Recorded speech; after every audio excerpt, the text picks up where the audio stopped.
All right.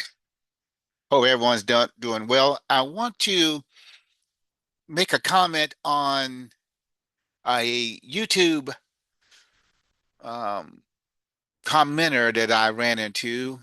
His name is Reuse. This just like that's what it looks like. Uh, but I want to. He challenged me because of my faith, saying that because I guess he's an atheist, he doesn't believe in God, therefore he's superior. So we're going to go over the scientific data that we have and what is belief and what is faith and what can they prove with their evidence. Is evidence versus evidence, science versus faith. Who comes out on top? And can they prove what they believe? And as you will see in the next few minutes, I hope you stay around. Please like, share, and subscribe. That the atheist secularists have less to stand on than a true Bible believing Christian. Now, the evidence questions they cannot escape. Uh,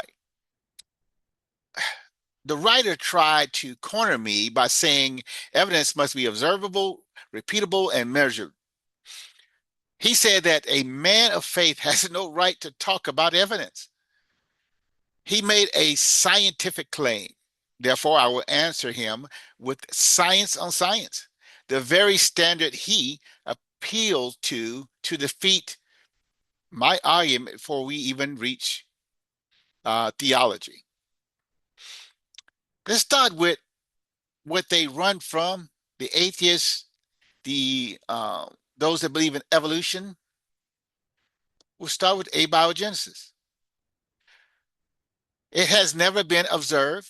Life coming from non-life has never been seen in a lab. It has never been repeated. It has never been measured.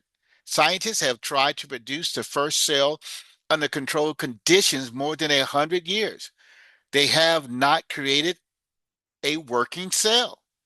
They have not created self-replicating genetic material from raw chemicals. They have not resolved solve the information problem with DNA. They have theories, baseless theories, no foundation, which are no more than guesses. They want to speak, and they do so in a condescending way. Make sure my speaker's on. Yeah. In a condescending way that tries to negate the fact that they have no evidence. All right. So they have guesses. They do not have observable or repeatable proof. They do not. If you use their own standards, abiogenesis fails the test. And this is what I'm saying to you out there. And this is what I'm saying to my critic on YouTube. Now let's go into macroevolution, which has never been observed. Macro, from species to species. Oh, it takes billions of years. All right, let's go. Large scale evolution requires one creature to develop new structures. The eye, the nose, the tongue, the arms, the legs, sexual organs. Well, it's billions of years. You're speculating blindly. And new genetic information. That alone, they can't prove. DNA disproves all their factors. Science has never seen that happen. Not one time. All observed changes stay within the limit of the original kind, the original animal. You can breed finches and still get only finches. You can adjust dog traits and still only get dogs. You can mutate fruit flies and you still get only fruit flies. No one has ever watched a new body plan form. No one has ever seen a reptile gain feathers. No one has ever seen a land creature turn into a whale. their standard, and this standard, this critic of mine, demands repeatable data. Evolution cannot give it. Therefore, they are relying on more faith than so-called Christians who are backwards, and we live in a stone age where a book was written 2,000 years ago or more. The fossil records show bursts, not transitions. The fossil record should show slow, gradual steps from one major body type to another. They have to fill in these gaps with their faith, with their belief. They have nothing else to go on. It does not. It does not have that material that they're looking for. It only shows sudden appearances. It shows fully formed creatures arriving in the record without transitions linking them. The Cambrian explosion is the clearest example. Major animal groups appear together with complex structures already in place. That event is not gradual. It is not slow. It is not repeated in any observable process. It does not match their standard. They want to throw science. It is their religion of science. It is their religion of scientism that they follow, not pure, true natural science. DNA requires information, and information requires an intelligent source. DNA uses a four-letter code. It stores instruction. Information has meaning. It does not arise from accidents in any known natural process. Random mutations break information far more often than it builds. You take 2 steps, 10 steps back to get 2 steps. You're not going towards progress, you're going against it. Random mutations break information far more often than building it. Experiments confirm this. The law of information says that coded language always points back to a mind. There is no natural example where random chemistry creates coded information. Their standard requires repeated tests. The tests support design, not unguided natural creation. Laboratory work does not produce what evolution requires. Scientists have done mutation studies on bacteria for decades. They reproduced thousands of generations. They watched the DNA change. They saw small variations, adaptations. They did not see a new organism. They did not see the rise of complex new organs. I want to make this point. There's one cell, and then there's many cells. There's no 2 cell, 3 cell, 4 cell, 5 cell. They don't see it. It's not in nature. What of it? They did not see the upward climb that their claim demands. These experiments contradict their standard for evolution and support the limits of natural change. It's always within its kind.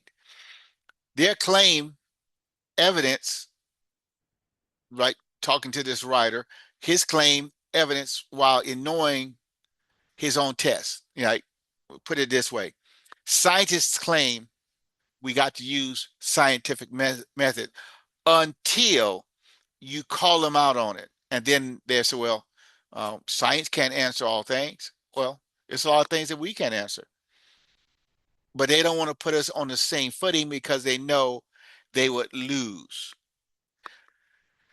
They accuse us of hypocrisy because we believe in a God, yet their own worldview cannot meet the standards they set. Abiogenesis fails the test. Microevolution fails the test. Transitional fossils fail the test. DNA information theory fails the test. Mutations based on development fails the test. None of these processes is observable, repeatable, or measurable in a way they demand from us. They cannot produce lab results. They cannot produce repeated confirmations. They cannot produce direct observation of major changes. There is none. They doing guesswork, miserable guesswork. But the lie has held on for the last 150 years, but it is starting to fracture, and it will fracture. All lies will come to an end sooner or later. Their argument attacks faith while standing on faith. They have no proof. Then they say, well, we're not looking for proof, or you don't have no evidence. You have an interpretation of what is there.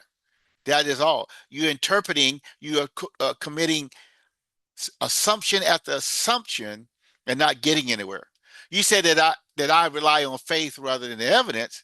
However, their position relies on unobservable events, unrepeatable processes, and unmeasured assumptions about the distant past.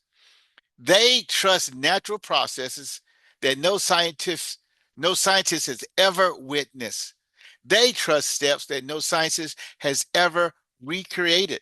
They claim scientific certainty when the science has no data that meets their own standards. They're bluffing.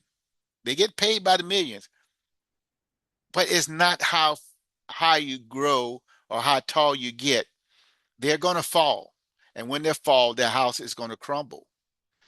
But in the end, there is a God that we all answer to.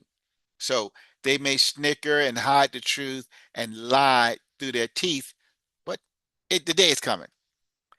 If scientists, if scientists want science, then accept the limits of science. They don't have it. Science cannot test change within limits. Science can test change within their limits.